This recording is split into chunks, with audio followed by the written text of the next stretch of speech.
Bismillah, assalamualaikum warahmatullahi wabarakatuh. Alhamdulillah, salatu wassalamu ala rasulillah wa ala alihi wa sahbihi wa sallama taslima. Dan kembali lagi kita duduk sejenak mendengarkan kalamullah wa kalamur rasul tentang hal-hal yang mendekatkan kita ke surga dan menjauhkan kita dari neraka jahanam. Sekarang kita di poin yang ke-43, di mana sebab selamat dari neraka dan dimasukkan ke dalam surga adalah ar-ridho was-sabru indal musibah. Ridho dan bersabar ketika musibah menerpa. Karena jiwa ini senangnya hal-hal yang menyenangkan.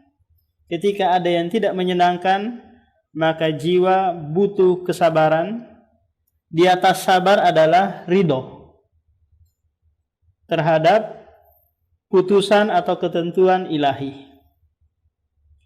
Akala mungkin dia kehilangan pasangan hidupnya atau istrinya gitu. Terus dia mengatakan alhamdulillah. Ini bentuk ridho dia terhadap ketentuan Allah Subhanahu wa taala. Kalau dia mengatakan tidak berucap suatu kata sedikit pun, cuma dia menahan diri, tidak melakukan reaksi, maka ini adalah sabar. Tapi kalau dia mengatakan tadi alhamdulillah istriku meninggal dunia, berarti dia ridho terhadap keputusan Allah Subhanahu wa taala. Jadi ridho ini di atas sabar. Karena dia tahu bahwa musibah, di balik musibah itu ada kebaikan yang banyak. Minimalnya dia dicintai oleh Allah Subhanahu wa taala. Sebagaimana Rasulullah bersabda, "Innallaha idza ahabba qauman ibtalahum." Sesungguhnya Allah apabila mencintai suatu kaum, maka pasti dia akan mengujinya. Faman radiya falahu ridho. Barang siapa yang ridho terhadap musibah tersebut, maka Allah pun ridho kepadanya. Faman ghadiba faman sakhita falahu sukhtu. Barang siapa yang murka, maka Allah pun murka. Karena ini adalah perbuatan Allah yang terkandung hikmah di balik musibah tersebut, maka kita hanya menerima dengan ridho atau bersabar.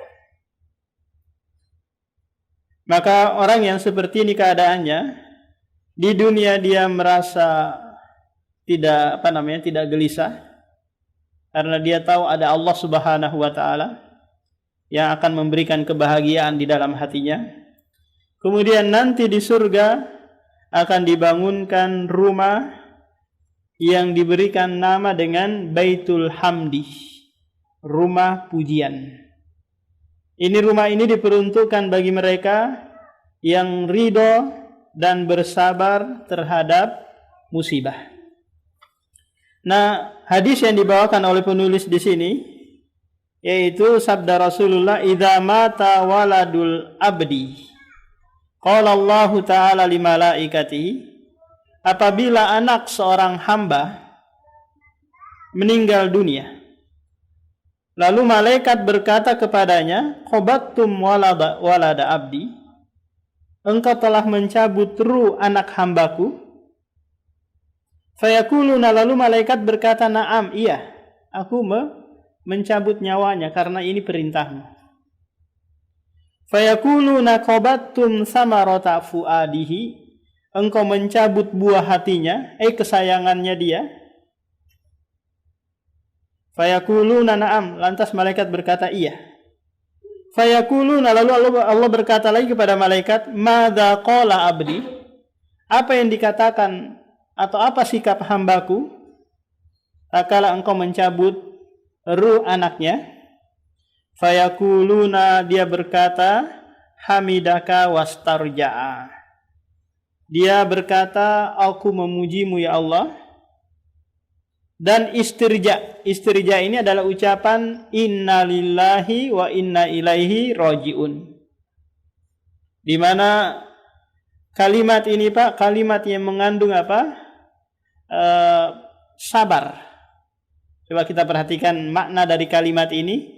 Inna lillahi wa inna ilaihi roji'un. Sesungguhnya kami adalah milikmu, milik Allah. Wa inna ilaihi roji'un, dan sesungguhnya kami kembali kepadanya. Bahwa anak itu hanyalah titipan Allah. Harta itu hanyalah titipan Allah. Suatu saat si pemilik harta, si pemilik anak mau mengambilnya, maka Anda tidak boleh murka, tidak boleh menahan-nahan, karena Anda adalah tempat penitipan semata. Idza asabathum musibah qalu inna lillahi wa inna ilaihi roji'un. Ulaika alaihim salawatum mir rahmah wa rahmah wa ulaika humul muhtadun. Jadi orang-orang yang seperti ini akan mendapatkan rahmat dan petunjuk dari Allah Subhanahu wa taala. Jadi ucapan inna lillahi wa inna ilaihi roji'un itu tidak hanya digunakan bagi mereka yang meninggal dunia, tapi setiap musibah diucapkan ini, inna lillahi wa inna ilaihi roji'un. Kalau ada seorang keluarga di mana suaminya ini keluar kerja gitu, istrinya bersama anaknya. Kemudian suaminya ini pulang beberapa hari ke depan gitu. Ternyata anaknya sudah meninggal dunia. Kemudian si suami bertanya kepada istrinya, mana anakku, buah hatiku? Lantas istrinya berkata, wahai suamiku, sekiranya Anda dititipin barang, kemudian si pemilik barang ini mau mengambil kembali barang titipannya, apakah Anda menahan, apakah Anda marah? Maka si suaminya berkata, enggak mungkin, masa mau marah? Saya loh hanya dititipin, ngapain marah? Maka kata istrinya bahwa anakmu telah diambil pemiliknya, yaitu Allah Subhanahu wa taala. Akhirnya apa? Si suami tidak jadi marah. Dia hanya pasrah dengan ketentuan Allah Subhanahu wa taala. Fayakulullahu taala, lalu Allah berkata kepada malaikat, ubnu li abdi baitan fil jannah. Bangunkan bagi hambaku rumah di surga. Ini balasan bagi mereka yang mengucapkan tadi. Dia memuji Allah dan istirja, mengucapkan innalillahi wa inna ilaihi roji'un di saat musibah menerpanya. Apakah pada dirinya ataukah keluarganya, ataukah orang lain? Tapi terasa asing Pak ya, kalau ada orang kena tabrak mobil gitu, tabrak motor, terus dia berkata, alhamdulillah kamu ditabrak, innalillahi wa inna ilaihi roji'un. Ini orang gila apa ini? Kok mengucapkan alhamdulillah? Maka orang ini belum belajar berarti ya. Dia harus belajar dulu bahwa ucapan alhamdulillah itu sebagai bentuk ridho terhadap ketentuan Allah Subhanahu wa taala. Jadi dia dibangunkan rumah di surga, wasammuhu, dan namailah rumah tersebut Baital Hamdi, rumah pujian. Rumah pujian. Jadi hampir jarang kita temukan Pak ketika ada musibah menerpa kita, lantas terus kita mengucapkan alhamdulillah Bapak telah menabrak saya. Kalau sekiranya Bapak tidak menabrak saya, tidak mungkin Allah turunkan cintanya kepada saya saat ini. Tidak mungkin Allah mengangkat derajatnya, karena dengan sebab Bapak lah alhamdulillah. Bapak ada yang luka, perlu saya bawa ke rumah sakit untuk di ini, padahal dia yang berdarah-darah, dia yang luka, dia yang patah tangannya, patah kakinya. Tapi dia malah apa? Mengucapkan rasa syukur, rasa ridho dan bersabar. Gimana kalau sekiranya dia tidak ridho dan tidak bersabar? Apa kira-kira yang akan dia ucapkan Pak? Matamu taruh di mana? Kamu nggak lihat ke depan? Dia berusaha murka, dia berusaha marah agar dia di atas angin. Ketika dia menuntut sesuatu, perbaikan mungkin atau biaya rumah sakit mungkin, maka orang itu segera mungkin memberikan. Karena apa? Sudah takut duluan, sudah down duluan. Karena digeretak di awal kan. Maka orang seperti ini dia nggak dapat pahala. Karena dia tidak ridho, tidak bersabar. Meskipun materi dia dapat, uang dia dapat gitu. Tapi pahala dia tidak dapat. Yang mungkin bisa dipraktekkan Pak. Ketika nanti ada motor nabrak mobil gitu, mobil Bapak. Alhamdulillah Pak, adapun biaya perbaikan gak usah dipikirin. Ada siap? Yang ada paling hanya memaki-maki kan. Maka pantaslah nanti si penulis ini membawakan sebab masuk ke dalam surga, yaitu la taghdab, jangan marah. Karena ini sangat penting Pak, berkaitan erat dengan bab sebelumnya. Yaitu poin yang ke-44, bahwa sebab masuk ke dalam surga dan jauh dari neraka jahanam adalah tidak marah. Marah adalah luapan emosi yang mana dalam syariat kita marah itu ada dua macam Pak. Ada marah yang mazmum, marah yang tercelah. Tentu ini marah dalam urusan dunia. Kalau marah dalam urusan agama, ini mahmudah, dipuji. Contoh apa? Contoh seperti ada orang yang berbuat maksiat, ada orang nggak sholat, ada orang yang nggak puasa, kita marah. Ini namanya apa? Al-bughdu fillah, murka karena Allah, karena dia tidak taat kepada Allah. Kalau kita punya kekuasaan, maka kita berhak menindaknya mungkin. Seperti kalau di Saudi, orang-orang yang buka warung di siang hari Ramadan, mereka akan didenda. Mereka akan ditutup, suratnya dicabut dan yang lainnya. Orang-orang yang minum di pinggir jalan di saat siang hari Ramadan, mereka akan ditegur dan seterusnya. Kenapa? Karena pemerintahnya menerapkan syariat. Kita mungkin nggak bisa kita secara person datang ke warung-warung, tutup warung atau bawa ormas gitu, tutup nggak. Ini hak pemerintah, hak kepolisian. Bukan hak ormas, organisasi atau person-person. Jadi kita hanya bisa memberikan nasihat. Itu kalau mau didengar alhamdulillah, kalau enggak sudah. Man ra'a minkum munkaran falyughayyirhu biyadihi. Fa illam tastati fa biqalbi fa bilisani. Fa illam tastati fa biqalbihi wa dzalika adhaful iman. Barang siapa di antara kalian melihat kemungkaran, maka hendaklah merubah dengan tangannya. Ini kalau dia punya kekuasaan. Kalau tidak, maka dengan lisannya.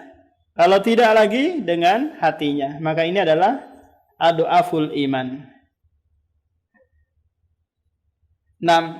Jadi marah karena Allah ini terpuji, bahkan mendapatkan pahala. Kalau marah karena diri sendiri, atau karena keluarga, atau karena orang lain, maka ini marah yang tercelah. Kenapa Pak? Karena marah itu akan memberikan dampak negatif pada diri sendiri dan pada orang lain. Coba kira-kira Pak, ada orang marah, biasanya apa yang kelihatan dari orang tersebut? Wajahnya muram gitu, memerah, matanya melotot, mulutnya komat kamik. Belum lagi dia akan tertimpa tekanan darah tinggi, penyakit jantung, masalah pernapasan, stres. Ini apa? Orang yang marah. Ini bagi dirinya sendiri. Bagi orang lain apa? Mungkin orang itu bisa dia lempar, piring bisa pecah, bahkan bisa orang itu dibunuh sama dia. Bagaimana pernah terjadi karena marah gitu, akhirnya apa? Ajudannya ditembak, disuruh orang lain untuk menembak. Ini karena marah yang berlebihan. Maka kata Rasulullah sallallahu alaihi wasallam, "Laisa syadidu bisur'ah." Bukanlah orang yang kuat itu orang yang mengalahkan orang lain ketika bergulat berkelahi. Innamas syadidul ladzi yamliku nafsahu indal ghadab. Orang yang kuat itu adalah orang yang bisa menahan amarahnya ketika dia marah. Anda marah di saat berdiri, maka segera mungkin duduk. Masih juga tetap marah, mungkin segera mungkin berbaring. Atau nggak bisa lagi di ini, maka segera mungkin wudu. Nggak bisa lagi, mungkin segera mungkin mandi. Tidur, hilang sudah marah Anda. Qala rajulun li Rasulillah, ada seorang pemuda datang kepada Rasulullah minta nasihat, minta wasiat. Dullani amalin yudkhilunil jannah. Tunjukkanlah kepadaku suatu amalan wahai Rasulullah yang memasukkan aku ke dalam surga. Qala la taghdab walakal jannah. Rasulullah berkata kepadanya, jangan marah, bagimu surga. Sampai 3 kali pemuda ini meminta nasihat, jawaban Rasulullah tetap sama. La taghdab walakal jannah. Jangan marah, bagimu surga. Setelah digali-gali, ternyata pemuda ini temperamen ya, tukang marah, sedikit-dikit marah. Apa aja kelakuan istrinya langsung dia marah, anaknya dia marahin, bawahannya dia marahin. Maka Rasulullah memberikan jawaban sesuai dengan kondisi si penanya. Tinggalkan kebiasaan burukmu, maka bagimu surga. Wasababu fi dzalika annal ghadaba miftahu kulli syarrin. Sebabnya karena murka atau marah itu miftah, kunci segala keburukan. Sudah kita sebutkan tadi, keburukan pada diri kita dan pada orang lain. Faman tarakal ghadaba wa lam yaghdab illa lillahi fa innahu bidzalika yuhafidhu ala qalbihi naqiyan tahiran khalian min kulli al-afati. Barang siapa yang meninggalkan marah dan dia tidak marah kecuali karena Allah. Marah karena Allah apa tadi Pak? Maknanya yaitu marah kalau orang lain melanggar melanggar perintah dan mengerjakan larangan.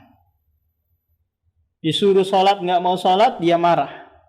Ini kok orang nggak ada yang sholat sedikit pun, kerja aja terus menerus. Maka dia berhak untuk marah. Tapi marahnya ini karena apa Pak? Karena Allah. Ada orang nggak puasa dia marah. Ada orang nggak ini. Kok kamu marah-marah terus? Ngurusin aja dirimu sendiri. Ngapain ngurusin orang lain? Saya ngurusin ini karena apa? Karena Allah.